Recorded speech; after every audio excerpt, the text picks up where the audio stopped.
Hey everybody, this is Tiffany and I'm going to go over a quick tutorial on my album review process. First, you'll log into your album design gallery using the password provided via email when your gallery is ready to view. Please read the instructions at the top of your album gallery main page before proceeding. Then click the image below that text to enter your album design gallery. Your album design will be laid out in chronological order, so you'll want to click the first image in the top left to begin reviewing. If you have a custom image cover, that will be the first design you see.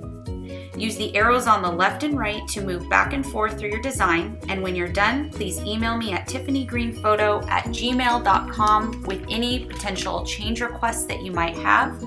And your album design gallery will be updated and a notification email sent to you when your final review is needed.